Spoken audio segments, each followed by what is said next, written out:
Year after year, Grand Lake of the Cherokee, Northeast Oklahoma, ranks among America's premier bass tournament lakes. Not only is the fishing extraordinary, Grand Lake has its own unique set of challenges. There is little natural shoreline cover, so anglers must search for man-made cover or probe for subtle underwater structure differences. And in the summer, recreational traffic can be almost beyond belief. But for Central Pro-Am anglers, that's just another challenge to overcome at the Grand Lake Pro-Am.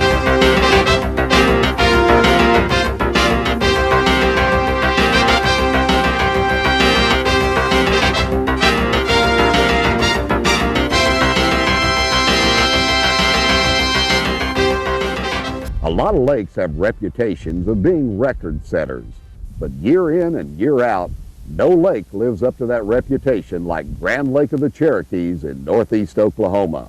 For 3 years in a row, Central Pro-Am's tournament anglers have established new records in almost every category in the annual Grand Lake Pro-Am Bass Tournament. But this year could be different. The lake has reached record high levels, and in the past week, they've now dropped the lake almost 10 feet. Under such tough conditions, can Grand Lake continue to be a record setter? We'll find out after this. In June of 1995, heavy rains pushed Grand Lake to record high levels. It's still 6 feet above normal, and that means there's water and big bass in Grand Lake's shoreline willows. But the lake level is dropping every day, and Pro-Am anglers will face the toughest of conditions. Sunny skies, 100-degree temperatures, and receding water. One of the favorites in this tournament is Brent Chapman, who won the Grand Lake Pro-Am in 1994. Also entered are 4 other Grand Lake champions, Terry Cole, Terry Thomas, Jim Akins, and Jackie Davis, who set the Central Pro-Am tournament record with 43 pounds at Grand Lake in 1992. The wild card entries to watch are full-time touring pros Randy Blockett and Tommy Biffle. Blockett won the Beaver Lake Pro-Am earlier in April, and Biffle just keeps getting better every year. He has 2 strong Bassmasters Classic finishes, as well as BASS Top 100 and Megabucks victories to his credit. With the water in the willows, most of the anglers will be relying on jigs and plastic worms, rigged Texas style, or on Carolina rigs. But many will also be throwing topwaters and crankbaits. Stay tuned for exciting Day 1 action. We'll be right back. On the first morning, Brent Chapman goes quickly to the crankbait pattern that carried him to victory at Grand Lake last year. However, the magic touch he had in 1994 when he won 2 regular season Pro-Ams and the Pro-Am Championship seems to have deserted him. He just can't get strikes. And although he's had people move in on his fishing areas before, it's never happened quite this way. On the tournament trail, Tommy Biffle is regarded as the high priest of flippin' and pitching. In just a few short years, he's gone from a glass plant worker who fished whenever he could to one of the nation's top pros. Biffle's getting a few strikes, but there's something wrong. With water this high, they should be hitting a jig better than they are. At the mouth of the Elk River, George DeGarro seems to have found the answer. He's working a Carolina rig across a flat that's holding good fish. He's got a limit already, and he's working to improve his catch. At the weigh-in, Randy Blockett is the first angler in line, and his catch sets the pace for the rest of the field. 5 fish, let's call the weight first. Here's your standard Pro-Am fisherman. Looky here, 22.80 pounds. My goodness gracious. Jeff Kelly, winner of the Dardanelle Pro-Am the month before, gets a good start at Grand with a limit weighing 19.25 pounds, as does former Redman All-American champion Doug Garrett with 19.6 pounds. Then, former BASS Top 100 qualifier Jerry Wood comes in with an Oklahoma bragging bass. Now let's call weight this one for big bass here. Look at here, 7.10 pounds. Hold on, Jerry, let's get that fish out of the sack there. Boy, it's taken all day, but we got a new big bass leader in the pro division. That fish is worth $2,000 if it holds up. Get her up there, get a good shot of her. However, the day has not been good for other Oklahoma anglers. Biffle is particularly disappointed. It's been hard on me, Ernie. I've just got 3 today and lost a couple, but it's been real tough on me. 10.40 pounds. That's well above that 3-pound average. All this changing it, isn't it? This high-pressure system and the drawing it down has changed the bite. I thought it'd maybe make it better, but you know, I knew there's going to be some 20-pound stringers caught today, and you know, I really thought I could maybe catch a 20-pound stringer, but I knew I wasn't going to get very many bites to do it, so I just really didn't have enough bites to do it. Grand Lake has also been tough on Central Pro-Am Angler of the Year leader Orlean Smith. You didn't do a very good job today. Did you have the kicker fish bite? Yeah, I had a couple of fish. Just didn't get them in the boat. Suddenly, 2-time Central Pro-Am Angler of the Year Dave Barker emerges from the weigh-in line with a remarkable 5-fish limit. Uh-oh, yeah, we got the grunt here. Watch out, where's my cameraman at? Goodbye, 22 pounds. Looky here. We'll see if it'll break it. 24.95 pounds. My goodness, you grabbed some of those fish. Grab 2 or 3 of those fish out there. Let's get some pictures. Barker's amazing catch sets a new Central Pro-Am single-day record and puts Jackie Davis's 2-day tournament record in jeopardy as well. But Barker is not without challengers. In addition to Blockett, there's Jerry Williams, who has a giant bass and 4 more keepers. Look, she just finished spawning. She doesn't have a tail. My goodness gracious, she'd have weighed 8.5 pounds or better. She's just got done. How'd they do that? What's the water temperature out there? 73? 79. 5 good fish. Looky here. 19.65 pounds. Good job, Jerry Williams. In the amateur division, Alan Ranji sets the early standard with 12.95 pounds, but he's soon overtaken by Oklahoman Bobby Gibson. A short time later, Monty Alter comes in with a limit that challenges Gibson's mark. 5 fish with a 5-pounder kicker bass. I'd say 15.65 could be in jeopardy. Could be, I'd say it's history. No, 14.90 pounds. But then the third flight comes in, and John Harris takes the final amateur division day 1 lead for the second time this year with a limit weighing 16 pounds. At the end of the first day, Dave Barker holds the Pro Division lead on the strength of his record-setting catch of 24.95 pounds. Randy Blockett is in second place, 2 pounds behind, while Jerry Williams, Doug Garrett, and Gene Piercy round out the top 5. Jay Allman and Jeff Kelly head the rest of the top 10 with identical catches of 19.25 pounds.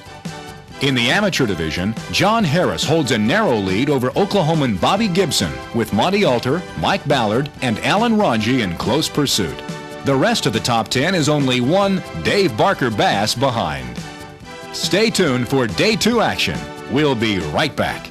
It's time now for this week's Tech Tip, brought to you by Ranger Boats, still building legends one at a time. Hello, my name is Fred Ulrich from Ulrich Marine Center, Mercury Marine's official outboard sponsor for the Central Pro-Am Association. On today's Tech Tip, we would like to bring to the special attention of you anglers the safety link that's located between your battery and your engine. Beneath the cowling, located next to the starter, we have a 20-amp fuse. This 20-amp fuse could blow due to electrical shorts or overload conditions. This would not allow you to be able to start your engine or trim your engine. Tournament conditions change constantly, so don't be caught without a spare.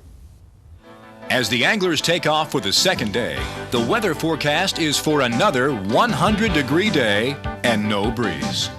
This is going to be a test of physical endurance as well as fishing skill. Dave Barker is out in the first flight and heads for his most productive area in the Elk River.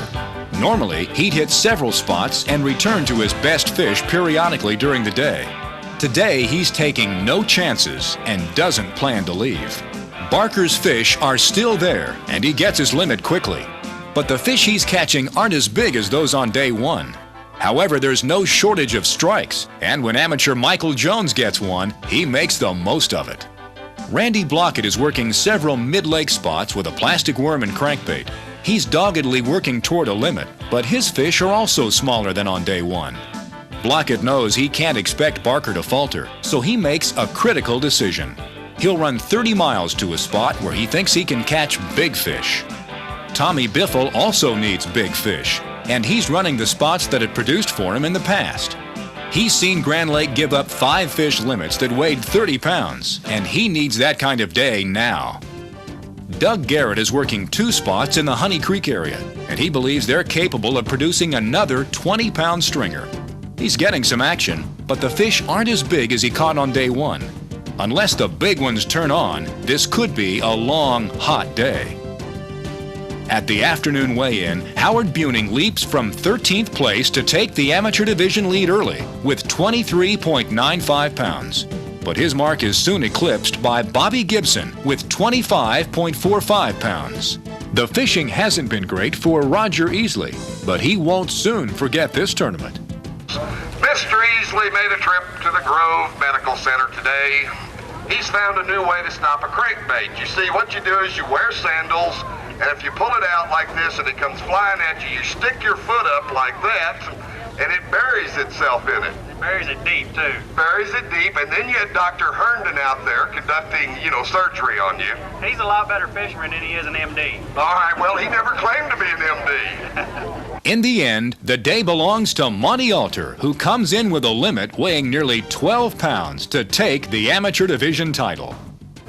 11.65 pounds, $3,700 on the line. Where you at, Monty? Where'd you go? Get over here on this side. All right, you're staging. Get over here. I like to do this, all right? 26.55 pounds. That's your leader right now in the amateur division. One of the first to weigh in the pro division is Tommy Biffle, and today he has a limit. 14.90 pounds. Let's get a 2-day total here for you. How'd you catch a fish? Yesterday I caught the fish mostly on the jig. I tried to catch them on a jig, and this really wasn't a real good jig bite. Ended up catching them on a 10-inch Keto ringer today and partly yesterday.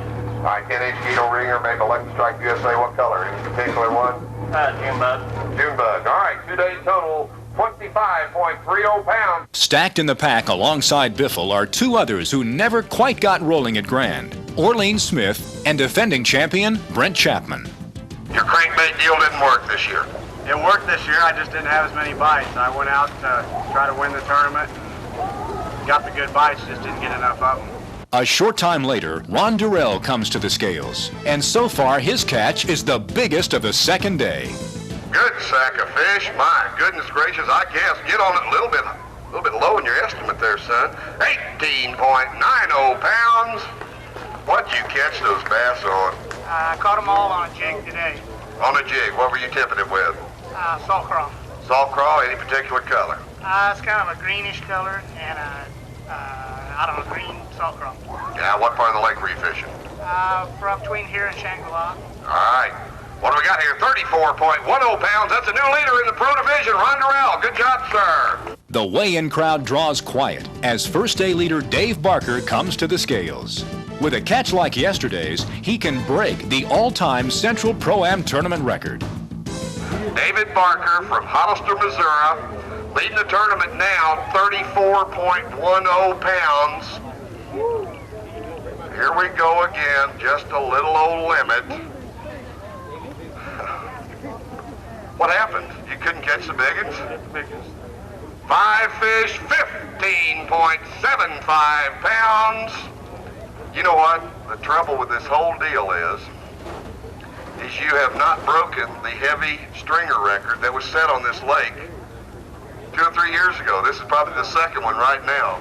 But what you are is that much closer to winning $12,500 because Marina's doing the writing here. Ladies and gentlemen, 40.70 pounds. That's your leader right now in the pro division. Now, Barker must wait for Randy Blockett and the other anglers in the top 5 to weigh in. The first to come to the scales is Jerry Williams. They got to weigh 21 pounds. I don't even have a third of a load. You don't have a third of a load. Call the weight, 6.90 pounds. All right, 2-day total, 27.55 pounds. Still a big bass leader, and that's worth $2,000. Don't go away, Jerry Williams. Doug Garrett comes next. And after a day marred by equipment problems, Garrett weighs in only 3.8 pounds. Then Gene Piercy comes in with only 10 pounds and also falls out of contention. Finally, the third flight. Mike Roller doubles his first day catch with a 7-pounder and 4 other keepers. Got 5, got the limit, got the kicker fish. You got to do some real damage with them. What are they going to weigh? I'm not real sure, Ernie. Oh my, look at here. Here's about a 20-pound sack or close to it. My goodness.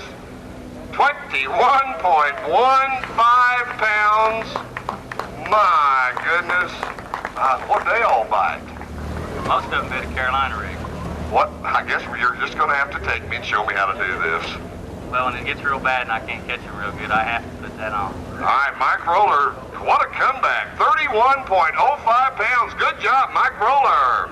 At last, Randy Blockett, Barker's only remaining challenger, comes to the scales. First place money is on the line now. 40.35 pounds. Second place right down the Pro Division. Dave Barker holds on to win the Grand Lake Pro-Am, the 4th straight tournament decided by less than a pound. Don Berry, if he's here, I want to really thank him because he come by about 11 o'clock and he said, "How are you doing?" And I said, "Well, I got a little limit." He said, "Well, I talked to Blanca a while ago and he had 3 real early this morning." That really helped pep me up, you know. So, but anyhow, that's really all I want to say. This is a tremendous circuit. Had 2 really good amateurs this weekend. Ernie knows how much trouble I have with names. So on day 1, I had Mike Jones. And on day 2, I had the other Mike Jones. but both of them really, they've both done a good job. They both know how to use a landing net, and we had a good time, had a good visit. And thank you all very much. It's a wonderful circuit, and it's really good to be a winner. Dave Barker claims first prize in the Pro Division by a mere 5 ounces over runner-up Randy Blockett. Second day chargers Ron Durrell, Mike Roller, and Tommy Junkins complete the top 5. The rest of the top 10 are all tightly packed, with less than a pound separating 6th place from 10th. In the amateur division, Monty Alter claims the title, while Central Pro-Am rookie Bobby Gibson is runner-up for the 2nd time in the last 3 tournaments. Howard Buning is right behind in 3rd place. Dan Ayers, who set a Central Pro-Am Amateur Division one-day record with 18.1 pounds on day 2, rallies to finish 6th. It's now time for Tips from the Top, techniques you can use to catch more fish. Brought to you by Quantum, the choice of serious fishermen. I just go out there to do the best I can and try to make my thing work, which is using plastic worms. That's what I do the most good with usually. Sometimes I sweep straight over my head, and if I sweep over my head, then I'm sweeping from a perpendicular area to straight up and down. Or if I sweep sideways, then I go from immediately to just a right angle to the area that I'm fishing it to. In other words, I probably move the bait from 3 to 6 feet when I move it. You know, I sweep it real slow and gentle, and reel your slack up and sweep it slow and gentle again. There are times when it's best to just, I'll use a Carolina rig and just continually reel, just to keep the bait just barely creeping along the bottom. And sometimes they want it fast, sometimes they want it slow. A lot of times you can just throw it and let it set. Usually if you have like a 3 to 4 or 5 inch leader, when you throw your bait, and usually I use a 3/4 or a 1 ounce egg sinker on my Carolina rig, and your sinker will drop straight to the bottom, and that leaves your bait 3 or 4 feet extended off the bottom. But it takes that bait to settle down real slowly. It takes it 2 or 3 seconds to ever settle to the bottom. And that's why I think you get a lot of the strike. When you first pick your rod up, when you first pick your sinker up, the fish has already got a hold of it. And I think that's why a lot of people have trouble feeling the bite on a Carolina rig, because the fish will get it when the bait is settling down, and then a lot of times you don't ever feel that thump that you normally feel when you're fishing plastic baits. I like the plum with the blue metal flake in clearer water.